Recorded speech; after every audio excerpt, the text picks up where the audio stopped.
امام سفیان ثوری فرماتے ہیں کہ میرے ساتھ ایک شخص حج پر تھا. اب راوی امام سفیان ثوری رضی اللہ تعالیٰ عنہ.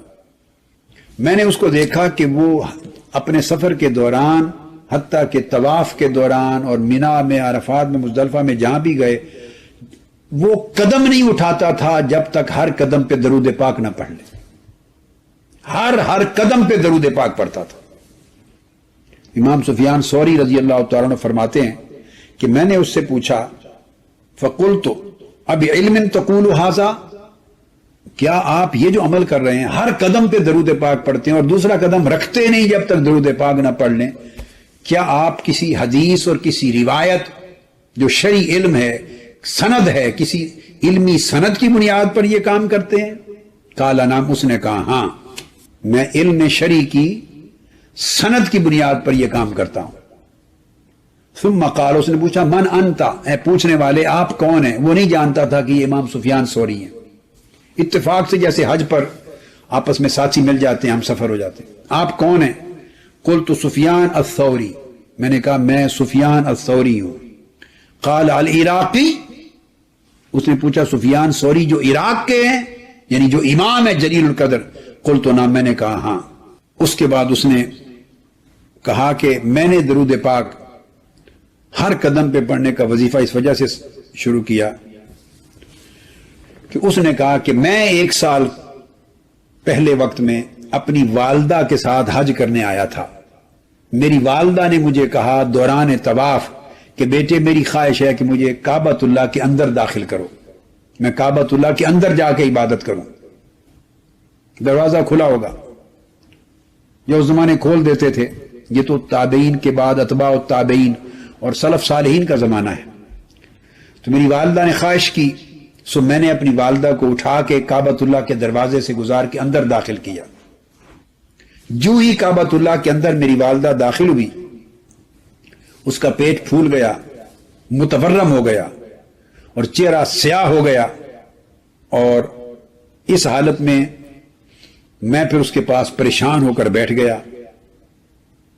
چہرہ متورم ہے، چہرہ بالکل سیاہ ہو گیا ہے اور پیٹ پھول گیا ہے اور قریب مرگ اس کی حالت ہو گئی ہے.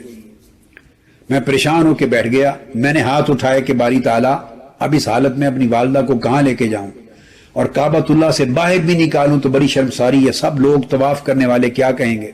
کہ اس حالت پریشانی میں تھا کہ اچانک سفید لباس پہنے ہوئے نورانی چہرے کے ساتھ کوئی شخص اندر داخل ہوا اور اندر آ کر اس شخص نے میری والدہ کے چہرے کی طرف اشارہ کیا. فبیدہ، چہرہ روشن ہو گیا سفید نور کے ساتھ. پھر میری والدہ کے پیٹ کی طرف اشارہ کیا. فبیدہ، اس کا بطن بھی بالکل اس کی سوجن اور سویلنگ اور نارمل ہو گیا. پھر اس کی مرض ختم ہو گئی اور شفا یاب اور صحت یاب ہو گئی. جب وہ جانے لگے، وہ نورانی چہرے والے اس کو شفا یاب کر کے، اس کے چہرے کو منور روشن کر کے اور اس کی ورم دور کر کے جانے لگے، تو میں آگے دوڑا. میں نے عرض کیا من انت الذی فرجت عنی، اے میرے غم اور میرے اندوہ کو اور میری پریشانی کو اور میری مصیبت کو ختم کرنے والے آپ ہیں کون؟ بتائیں تو صحیح. انہوں نے جواب دیا قال انا نبیک محمد صلی اللہ تعالی علیہ وآلہ وسلم، میں تیرے نبی محمد مصطفیٰ صلی اللہ علیہ وآلہ وسلم. اور اس کی والدہ کی عادت کیا تھی کہ اس کی والدہ کثرت کے ساتھ آقا علیہ السلام پر درود و سلام پڑھا کرتی تھی، کثرت سے درود و سلام پڑھتی تھی. اس کے دیگر اعمال کی وجہ سے وہ گرفت میں آ گئی، مواخذہ ہو گیا، قریب اس کے کہ وہ مر جاتی یا اسی حال میں رہتی. تو آقا علیہ الصلوۃ والسلام نے کثرت سے درود پاک کا صلہ آ کے عطا فرمایا. تو میں نے عرض کیا یا رسول اللہ صلی اللہ علیہ وسلم، اب آپ نے اتنا بڑا کرم کر دیا تو مجھے کوئی نصیحت کر جائیے، حکم دے جائیے، میں کیا کیا کروں زندگی میں.